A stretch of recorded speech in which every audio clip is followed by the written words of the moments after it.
Okay, so is it Lyme disease or Hashimoto's? I'm going to do this, even though a lot of you are going to be like saying bad things about me afterwards. So there is there's a culture out there, and that's how I prefer to refer to it, and I call it a Lyme culture. And the Lyme culture is built around the infection of a human being by Lyme disease, which indeed occurs. Okay, and when we were trying to figure out chronic fatigue, and we were trying to figure out chronic pain and fibromyalgia, there was two factions, and one faction was the alternative medical world, and the other faction was the alternative non-medical world. And the alternative medical world it's designed to attack the symptoms, it's designed to attack the bug, it's designed to kill the bug, it's designed to find the one thing that they think might be causing something. So Lyme disease fell into that category, heavy metals falls into that category. There's a number of things that fall into that category that in kind of what I call the dark ages of like when we were trying to figure this out, people would get treated for Lyme, they'd feel much better. People would get the heavy metals taken out, they would feel much better. But I had a lot of patients who came in from that, felt much worse, or it didn't help them at all, or they were on their third trial of antibiotics for 6 months, which is there's no justification for that anywhere. But that was the Lyme issue, and then there was a whole language of killing the Lyme, and then there's the dark field microscopy, and certainly the Lyme hides, as does Epstein-Barr virus, as does other viruses. Okay, viruses hide. That's what they do. But I mean, remember being dragged in and look at here's the virus, and you can see how it hides, and I'm like, that's common physiology for a virus. So I was never against it. Now I'm in Reno, Nevada. Chris, I don't know if you're still here, or I'm going to talk about you, but I'm not going to say your last name. But he was here. He was an alternative medical doctor, alternative dentist. I went to him. My wife went to him. And we had knockdown, drag-out fights over Lyme because he was the president of the National Lyme Association. And in his world, everything was Lyme. Everything that we were looking for the answer for was Lyme. Okay. So here's what I've seen, and I know many of my colleagues will agree with this because this is what we do. So there are 40-some triggers, 42 triggers for autoimmune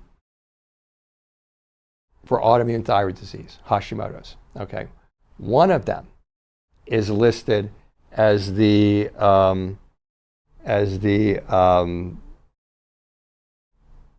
Lyme, as Lyme.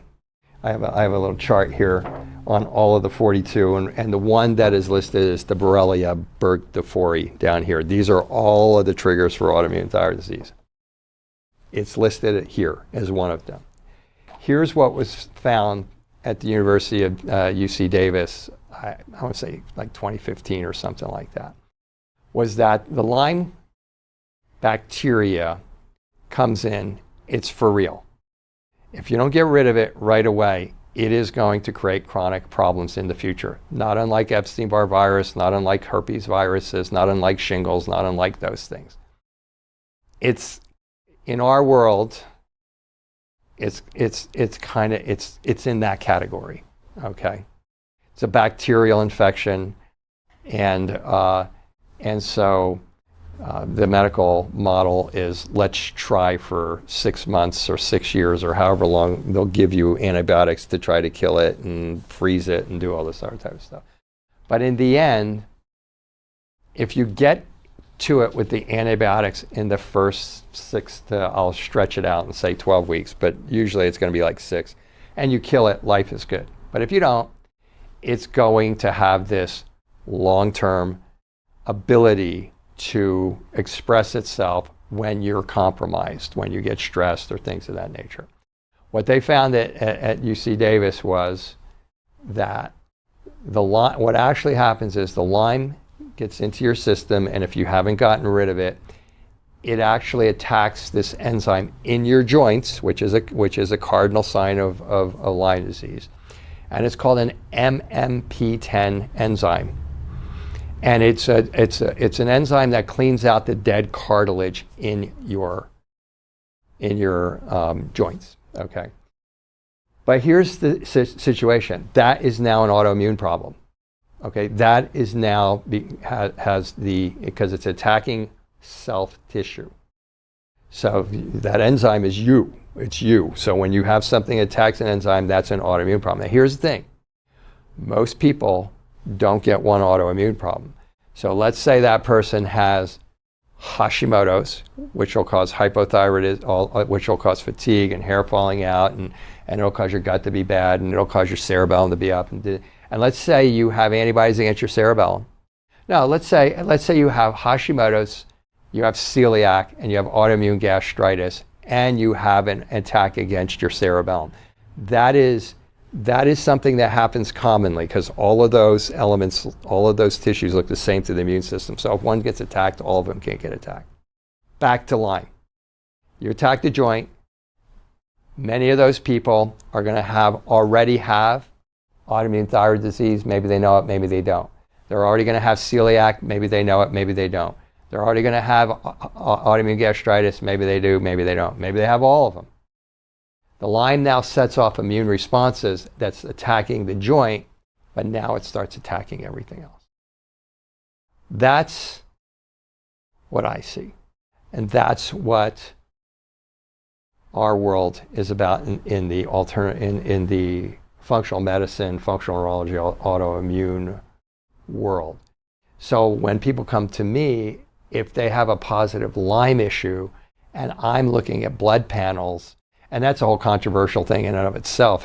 Honestly, God, half the doctors take these Lyme disease, these markers, don't know how to read them. It's stunning to me, but a lot of them come in and they're shoving it in my face and say, well, this says you had it a long time ago, but it says it's not bothering you now if you know how to read those. So first you'd have to know how to read the findings. But if you look at your labs and that person's not in some sort of a chronic viral or chronic bacterial infection, chronic bacterial infection, or if that person's not an acute bacterial infection, you can tell that by looking at your CBC, white blood cells, and all that type of stuff. It's kind of like herpes. It's kind of like shingles. You have shingles. It's a viral infection. It's not a bacterial infection, but it's still the same thing. And so you get stressed. Your immune response goes down. That the virus is able to express itself, and you get shingles. Most of you are familiar with you get shingles when you get stressed. Okay, there's a lot of other things than just mental stress that does it. So this is a similar thing. So if that person has signs that it is active, I'm certainly going to attack it. I certainly am going to use. And there are lots. There's one product out there called biocidin, and I'm not getting paid to say this or anything, but I use it. It was designed to neutralize Lyme disease, and it also happens to work on a lot of other things. It's this broad spectrum antiviral, antibiotic. It's an amazing product. You guys from Biocidin, you should pay me for saying this, because it really is. And so, if there is evidence that the Lyme is actively creating the problems along with many of the other things that are on this sheet, then I'm going to attack the Lyme early. If I'm done with that patient, we've completed our protocol successfully, and now that person's looking for something to take long-term to try to stop them from getting those attacks, I will have that person take a natural antibiotic at a low level to try to keep that under control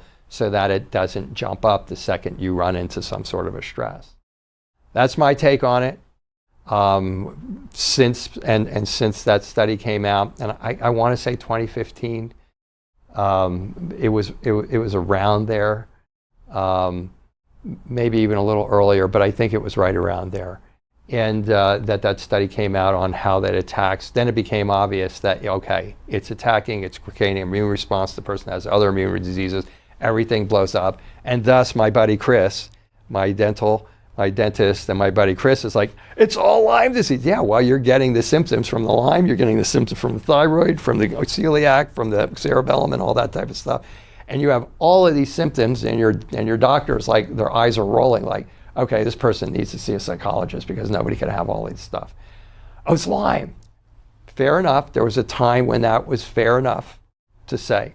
But I think with our understandings today, I think what I'm sharing with you, which is my experience, and when I say my experience, I execute treatment protocols based on what I'm telling you, and our outcomes would suggest that what I'm telling you is more likely correct.